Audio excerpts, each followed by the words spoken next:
hold on. Now, first, I have to welcome Heisman Trophy winning Matt Leinart. Matt Leinart. What's up? Yeah, Hold up. I feel like I live in Boulder. We've been here so much, but there's only 2 USC fans here. I see one there. There. Oh, there we go, 3. Now, Matt, USC royalty, but I got a question. How y'all feel about him, though? How y'all feel about him? Be honest. I've been pumping Colorado all season long, maybe until this weekend. That's fair. Matt, the question on the floor, and this to me is the most important question that can be discussed. You won a Heisman. You know what it takes to win one. Caleb has won a Heisman. Right. He knows what it takes to win one. Shedeur is on the brink of trying to win a Heisman. He has no idea what yet it takes to win one. Talk to me first from Caleb's perspective. After winning a Heisman, how hard is it going back to college trying to win another one because you nearly did? It is challenging. And for me, I had the mindset, first of all, I was fortunate enough to win in 2004. It was awesome. I came back and for my senior year, to win a 3rd national championship. That's what it was all about for me.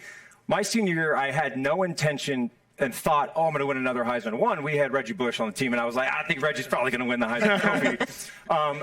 But I didn't feel the pressure or the need to try and prove myself in that regard. I felt the pressure of trying to win another title. And I've been open saying that. I remember after the Bush push game, which was the crazy ending, I was like, the first time in my career at USC, I was like, wow, this is hard. This is hard to win every game. And then we ended up losing to Texas in the Rose Bowl. So I think for Caleb is so unique. Like he is so locked in and laser focused on his job every single week. He is so rare in his mental approach. And I've talked to him about this.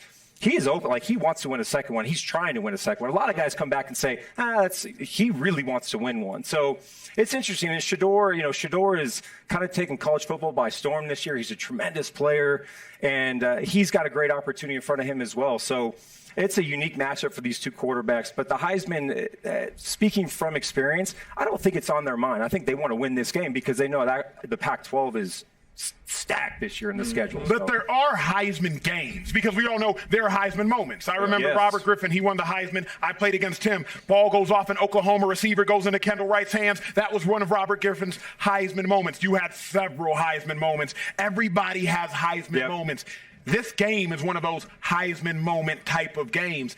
Is there added pressure in the mind of Shedeur Sanders, in the mind of Caleb Williams, when you go into a game like this? You've been there. I think for Caleb, no, just because we've seen so much from him and how he's handled himself. And he has Heisman moments every single week. I mean, just the plays he makes, and that's just what he does and who he is.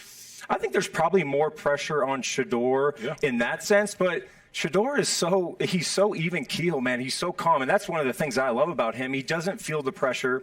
A lot of that probably comes with the way he was raised with his dad, Dion, and all that, but he's got a great opportunity in the stage for him. I think Caleb kind of been there, done that. A lot of eyeballs on this game. Everybody's going to be on the sideline. It's a massive game to kind of, to position yourself in the Pac-12. For Shedeur, he's got an opportunity to kind of, last week they got their butts kicked. He's got an opportunity to fix that.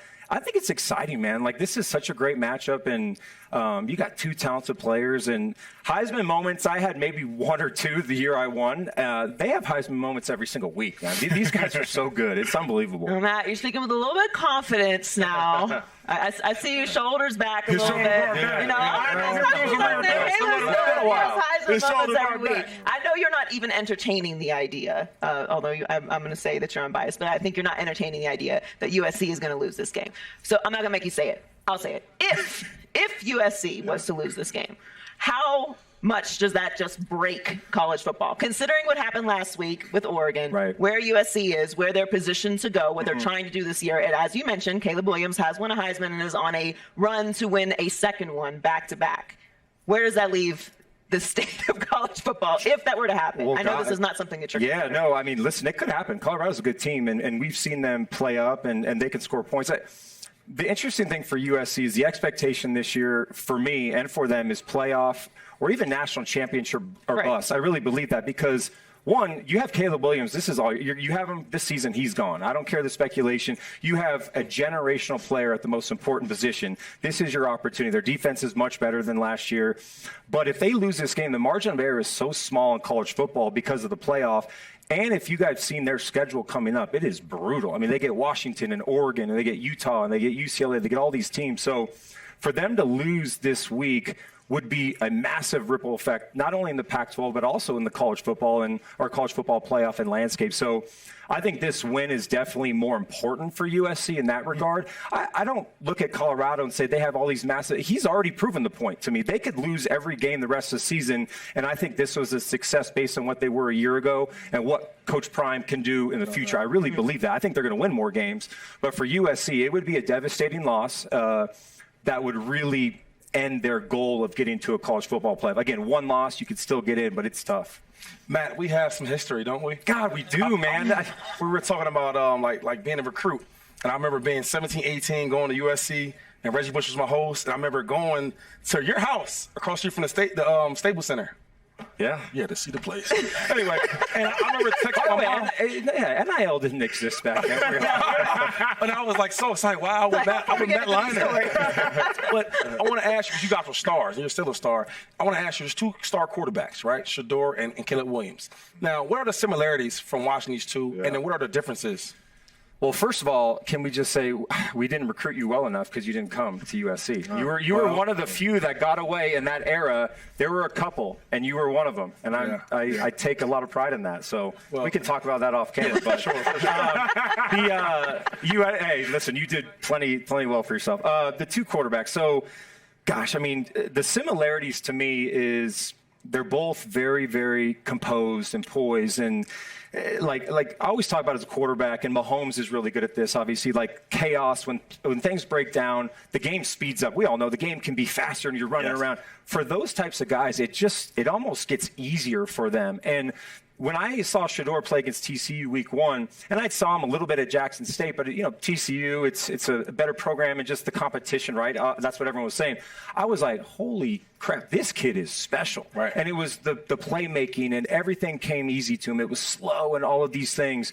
And he's a tremendous quarterback in the pocket. He just did everything really well, and he continues to do that. Caleb is the same way. Caleb, to me, is just like, I will say this tomorrow on our show, but I think he's the best college quarterback prospect we've ever seen. And that's not exaggerating. Like he is elite in every single skill set that you need to play that position. Not just physically, like the mental approach, the leadership, the work ethic, all of those things.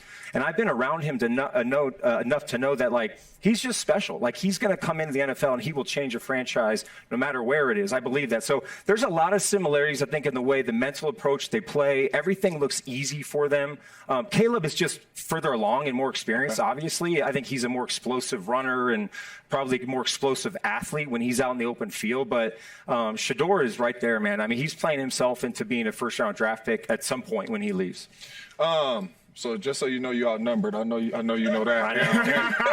And that includes this table. So I don't think we gonna help you. I got a question. Game on the line. You need a touchdown. You seen what Shedeur did. Ball in hand. Which quarterback you taking? Oh man, that's good. Don't be biased. I mean, you got. I don't know how you're not going to be biased. I'm going to be so biased this weekend, and people are going to be like, I genuinely believe it. Like, I genuinely think USC is a playoff team. Yeah. I genuinely think Caleb is the best we've ever seen at this level at coming out. But that's fine. Like I understand that because talent-wise. Yeah, I mean, look, I think I would lean on Caleb. He did it multiple times last year. He did it against Oregon State early on. He's a Heisman Trophy winner for a reason. That's not taking anything away from Shedeur Sanders. Shedeur has been phenomenal. Like, I can't say enough about him. And a great kid, too, great young man. But Caleb, and then big picture, Lincoln Riley, I believe in so much. The playmakers around him, that offense. I would have to lean with Caleb, but that's tough. Subscribe here to get the latest from Speak, and go watch a few segments from our other shows on FS1.